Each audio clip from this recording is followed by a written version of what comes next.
Meus irmãos, Salmo de número 22, vamos estar retornando a esse texto, refletindo sobre a temática, o significado da paixão.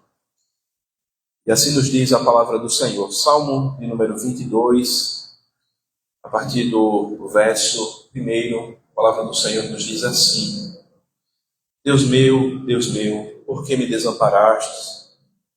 Porque se acham longe de minha salvação as palavras de meu bramido. Deus meu, clamo de dia e não me respondes. Também de noite, porém, não tenho sossego. Contudo, tu és santo, entronizado entre os louvores de Israel. Nossos pais confiaram em ti, confiaram e os livraste. A ti clamaram e se livraram. Confiaram em ti e não foram confundidos. Mas eu sou verme e não homem, opróbrio dos homens e desprezado do povo. Todos os que me veem zombam de mim, afrouxam os lábios e meneiam a cabeça. Confiou no Senhor, livre-o ele, salve-o, pois nele tem prazer. Contudo, tu és quem me fez nascer, me preservaste, estando eu ainda no seio de minha mãe. A ti me entreguei desde o meu nascimento. Desde o ventre de minha mãe, tu és meu Deus. Não te distancies de mim, porque a tribulação está próxima e não há quem me acuda. Amém. Te agradecemos, Senhor, pela tua palavra. Ela é tão preciosa. Verdadeiramente, Senhor, ela é fonte de vida. Ela ilumina o nosso coração. E nós pedimos a Ti, Senhor, que possamos ouvir o Senhor falar conosco nessa noite. Dar-nos compreensão do Teu Santo Evangelho, que é suficiente, Senhor, para transformar as nossas vidas e conduzir-nos segundo a Tua boa vontade. Em nome de Jesus. Amém. Irmãos, nós estamos refletindo ao longo das semanas sobre a temática, o significado da paixão. Mas pensando na paixão, não no contexto do romantismo, mas no contexto aplicado a Cristo. Nós já vimos que paixão vem de um termo latino que significa sofrer, significa sofrimento. E quando isto é aplicado à realidade de Cristo, nós vamos ver um sofrimento bastante realista. Não trata-se de uma paixão romântica, de algo utópico, de algo que alguém fica fantasiando uma realidade, mas se trata de fato da verdade nua e crua. Se trata de fato da demonstração daquilo que foi o grande amor de Deus, que é algo que é incomparavelmente maior do que qualquer paixão. O amor de Deus que excede todo o entendimento, o amor de Deus que nos constrange, o amor de Deus que nos faltam palavras para exprimir quão grande é esse amor. E aqui, no primeiro momento, nós vimos o significado da paixão de Cristo no contexto da solidão. Jesus, ele enfrentou a solidão para que nós não mais precisássemos passar pela solidão eterna. E para que na nossa solidão temporária, que por vezes podemos enfrentar ao longo da nossa vida, quando nós nos sentimos sozinhos, nós tivéssemos uma melhor maneira de lidar com a solidão, olhando para aquilo que Cristo já sofreu no contexto da solidão. Se Cristo sofreu a solidão eterna na cruz, clamando, Deus meu, por que me desamparaste? Nós também teremos graça da parte do Senhor para enfrentarmos a solidão. E por vezes nós temos que lidar com elas em alguns momentos da nossa vida. Por mais que por vezes nós, mesmo que sendo casados, às vezes há lutas que nós enfrentamos solitariamente. Nós não compartilhamos e sofremos ali junto ao Senhor e nós podemos estar confiando no Senhor. Nós vimos aqui a dor que vem em decorrência da solidão, uma dor ininterrupta. Nós vimos no verso 2 que é de dia e de noite. E diante desse tão grande sofrimento, como nós vimos na semana anterior, olhando para a expressão que diz bramido, as palavras do meu bramido, no final do verso 1, é uma dor profunda como de um animal ferido. E essa dor intensa, essa dor ininterrupta, essa dor que não tem ali um momento de pausa, é uma dor que vai trazer um abatimento interior. É uma dor que vai fazer de fato ele ficar aflito. Contudo, o salmista ele continuou orando, continuou clamando ao Senhor, bendizendo ao Senhor. No verso 3 ele disse: contudo tu és santo. Ele entroniza ao Senhor, ele glorifica ao Senhor, ele exalta o Senhor, mesmo diante desse contexto de dificuldade. E ele tem, desses versos 3 ao 5, uma palavra de autoencorajamento, através daquilo que diz respeito à ótica de uma fé histórica, de uma fé que olha para os feitos de Deus no passado. O Deus que fez no passado, ele vai continuar fazendo no presente. Ele não muda, é o mesmo ontem, hoje e sempre há de ser. Mas então, irmãos, nós chegamos na parte do texto em que nós estaremos nos detendo nessa noite, que é dos versos 6 ao 11, onde diante desse contexto de sofrimento, dessa dor que é intensa, dessa dor que não cessa, dessa dor que é prolongada, o salmista aqui, ele tem uma perspectiva acerca de si que parece confundir a sua essência. Ele confunde o seu sofrimento com a sua própria essência. Diante da dor ininterrupta, ele diz: mas eu sou verme e não homem.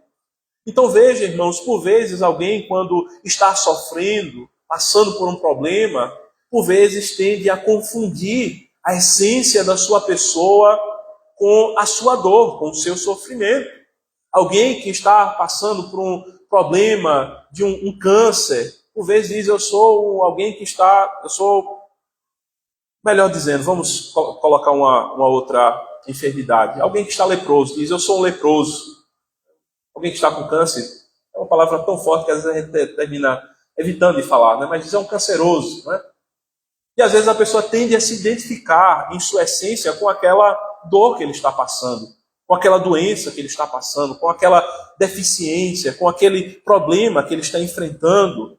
E aqui, meus irmãos, nós vemos isso. É uma dor tão brutal, é um sofrimento tão esmagador, é uma angústia tão grande, que o salmista chega a dizer: mas eu sou verme e não homem. Por vezes, irmãos, o sofrimento tende a fazer as pessoas agirem dessa forma. É interessante que isso é retratado também na literatura.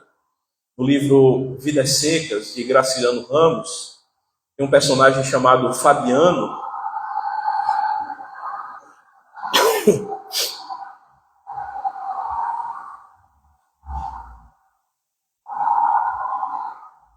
Tem um personagem no livro chamado Fabiano que, diante do contexto da escassez, da pobreza, tanto de alimentos como a pobreza também cultural, é um homem que é caracterizado como sendo um animal, né? E muitas vezes é isso que faz o sofrimento. Por vezes o sofrimento é de uma forma tão dura, tão angustiante, que as pessoas tendem a se verem dessa forma, como sendo ferida a sua dignidade humana, como sendo menos do que um ser humano, como sendo menos do que uma pessoa. E é essa a perspectiva do salmista. Ele se vê como um verme. O verme é algo que rasteja. O verme é algo que está em lugares escuros. É algo que anda em lugares insalubres. E é assim que o salmista se vê. Ele diz: eu sou verme e não homem. Nós olhamos em uma dupla perspectiva sempre para esse texto. Tanto do sofrimento do salmista, como também podemos aplicar, e assim nos convém, ao sofrimento de Cristo. Em primeiro lugar, nós vemos o sofrimento aplicado a Davi, muito possivelmente diante do contexto que ele sofria. Perseguição por parte de Saul, escondido em cavernas, escondido no deserto, afugentado como um animal que está fugindo de uma emboscada. E ele está nessa angústia, nesse sofrimento, ele se vê nessa perspectiva, afligido. Agora, o que é interessante, irmãos, é que no Salmo nós não vemos isso como sendo uma consequência de um pecado, de uma falha moral que ele cometeu. Em nenhum momento ele está dizendo que O que está acontecendo com ele foi porque ele pecou.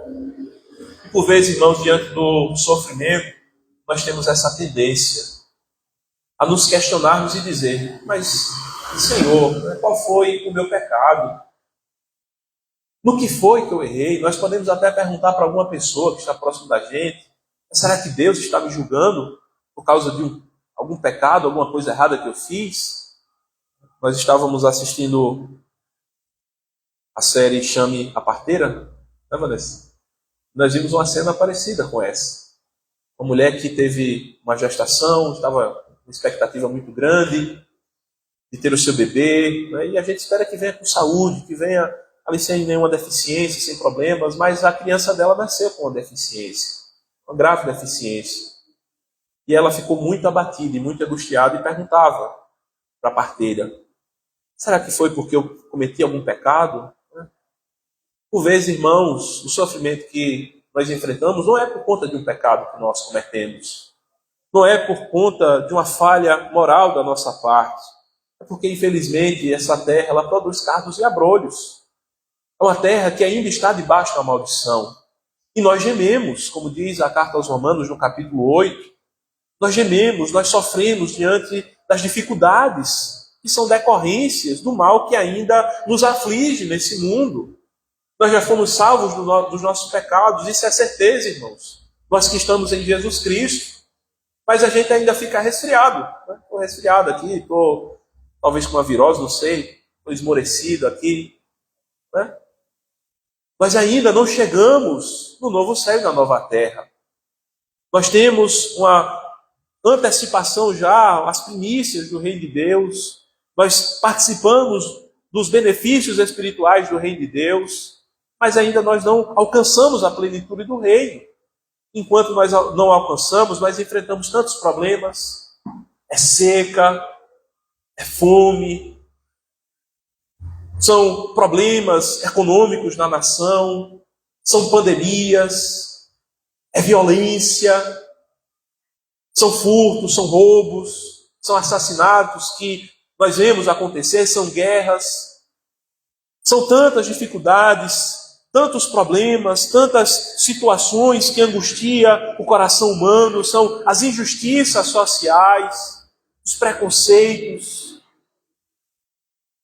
E por vezes as pessoas podem ser tentadas a se verem como menos do que um homem, se verem como vermes, como diz aqui: mas eu sou verme e não homem. Mas uma coisa é certa, irmãos, ainda que possamos estar de alguma forma sendo afligidos pelas consequências do pecado ao qual o homem se deu desde lá do princípio, toda dor que a gente vê nesse mundo aí é decorrência da primeira queda do homem em pecado. Mas ainda assim nós podemos ter esperança, porque nós continuamos sendo a imagem de Deus, mesmo que afligidos, mesmo que machucados, mesmo que espancados brutalmente pelo sofrimento, ainda assim nós continuamos sendo a imagem de Deus. Mesmo que passemos pelo opróbrio, pelo desprezo, pela zombaria, como é colocado aqui pelo salmista, nós podemos ter uma esperança. E aqui, meus irmãos, nós vemos no verso 9 um contragolpe diante desse contexto de sofrimento que o salmista ele apresenta. Ele já fez isso no verso 3, quando ele diz: contudo tu és santo, com uma expressão de adoração. E agora, irmãos, é muito bonito a gente ver ele nessa luta interior da sua alma. Ele continua dizendo: contudo tu és quem me fez nascer. Ele tem consciência de que ele é filho de Deus, de que é formado segundo a imagem e semelhança do Senhor. Por mais que ele veja essa condição dele, essa poesia, irmãos, expressa aquilo que estava ali dentro da alma do salmista. Anteriormente ele estava aqui dizendo: mas eu sou verme e não homem. Ele estava doendo, ele está expressando poeticamente o seu sofrimento, mas ele chega à conclusão de que o Senhor é quem o fez nascer. Por mais que seja deprimente a sua condição e o seu estado, ainda assim nós podemos ter a consciência de que o Senhor é aquele que nos formou, é aquele que nos criou, é aquele que está cuidando de nós, é o Pai Celestial. E por mais que nós venhamos enfrentar o sofrimento aqui nessa vida, nós podemos enfrentar com uma perspectiva celestial. Podemos enfrentar com a perspectiva de que aqui não é o fim de todas as coisas. Podemos enfrentar com a perspectiva que olha para a eternidade, que olha para o Criador, aquele que nos fez nascer. E ele continua, irmãos, golpeando a tristeza que o está fazendo ficar aflito. Ele diz, e me preservaste. É uma expressão que tende a ser entendida como que o Senhor o fez confiar. Confiar, estando eu ainda no seio da minha mãe. Então veja, Deus trabalha na nossa vida desde a nossa meninice. Deus vem trabalhando na nossa vida. E o salmista reconhece isso. A ti me entreguei desde o meu nascimento. Uma expressão de santificação, de entrega, de doação, de adoração. E valeu a pena ter me entregue ao Senhor. É algo aqui, irmãos, para, de fato, o fazer perseverar. Fazer continuar no caminho da fé. O fazer continuar seguindo adiante. Eu me entreguei desde o meu nascimento. E valeu a pena. E mesmo agora, no sofrimento que eu estou, continua valendo a pena. Vale a pena ser crente. Vale a pena enfrentar o sofrimento com fidelidade, sem murmuração, sem maldizer ao Senhor, sem reclamar, mas confiando e se entregando ao Senhor. É uma expressão de afirmação do compromisso que foi feito, o qual nós fizemos também, irmãos. Nós não podemos nos esquecer do compromisso que temos com o Senhor. Nós que fizemos a nossa pública confissão, que fomos batizados em nome do Pai, do Filho e do Espírito Santo, nós que estamos na Igreja de Cristo, não podemos esquecer do compromisso que nós temos com o Senhor. E podemos dizer, irmãos, mesmo diante do sofrimento, que vale a pena e vai continuar valendo a pena se entregar ao Senhor, permanecer no caminho do Senhor, viver para a glória de Deus. E ele diz, tu és o meu Deus. É uma declaração de fé. E diz, não te distancies de mim, porque a tribulação está próxima e não há quem me acuda. Então, no contexto do sofrimento, é como nós refletimos hoje no estudo da escola dominical. Os problemas são como as esporas de Deus que nos impulsionam à oração, como dizia John Knox. E é isso que o salmista está fazendo aqui. Uma dor ininterrupta, um sofrimento que parece não ter fim. E ele está em oração, do início ao fim, em fervente oração, se entregando ao Senhor. E aqui, meus irmãos, nós aprendemos como lidar com o sofrimento e podemos aprender mais um pouco sobre o significado da paixão de Cristo. Nós olhamos para esse texto e aplicamos a realidade de Cristo. Ele é aquele que foi feito pecado em nosso lugar.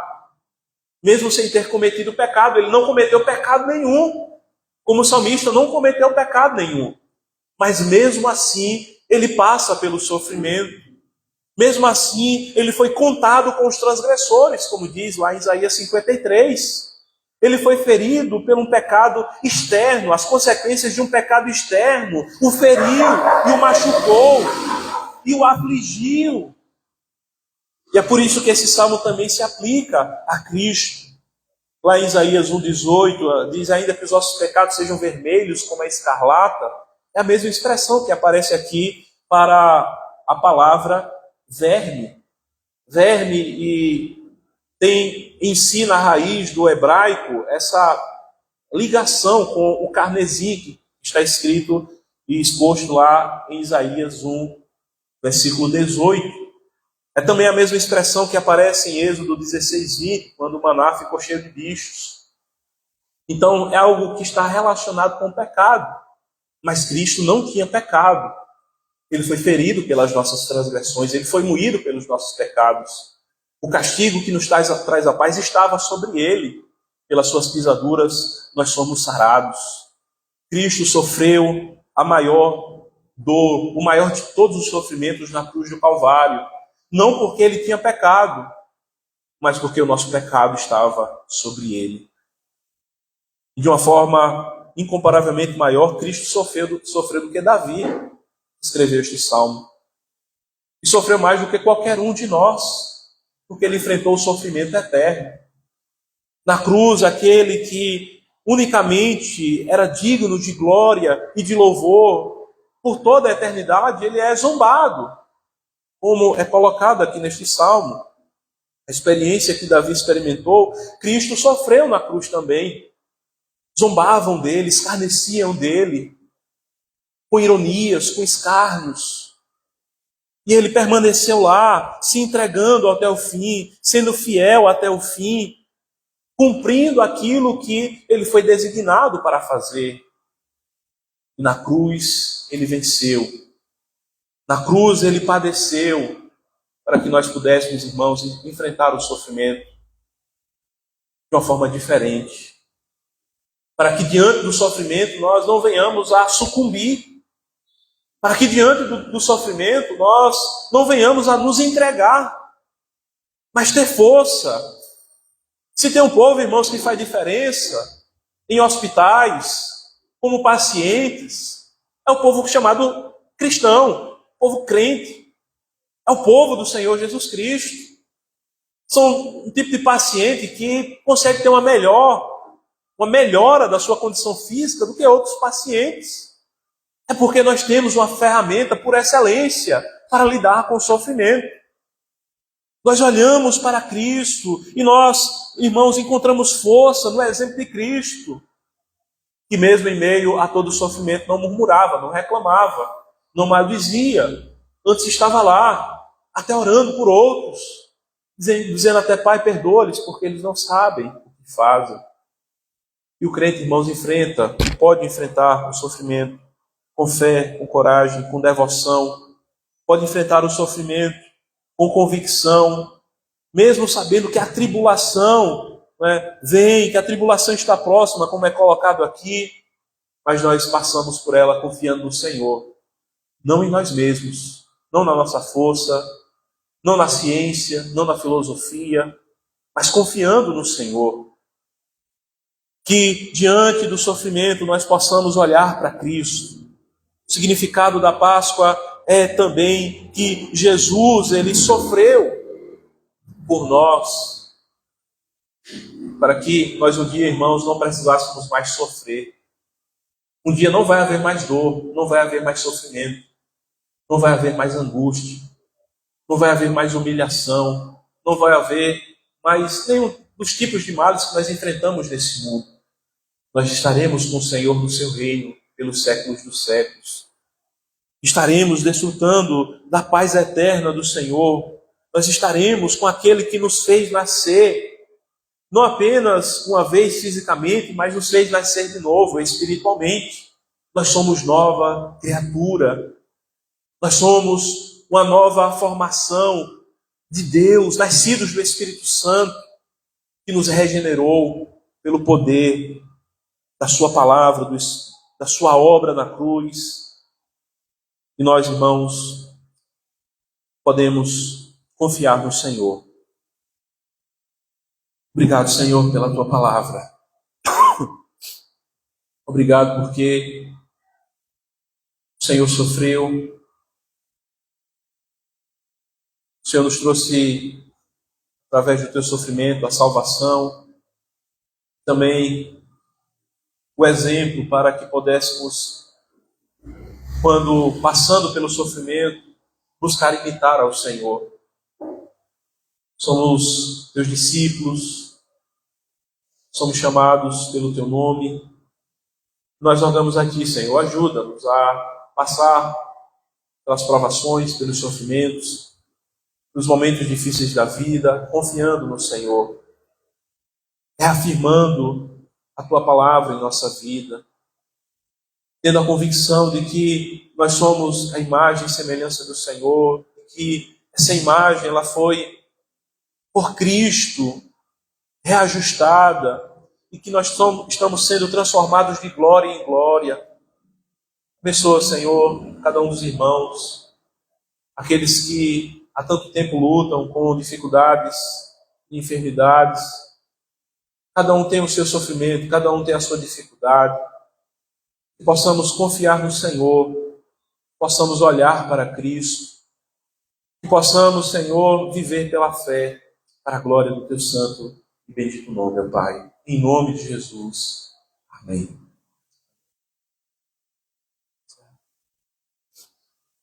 Amém, irmãos. Deus seja louvado.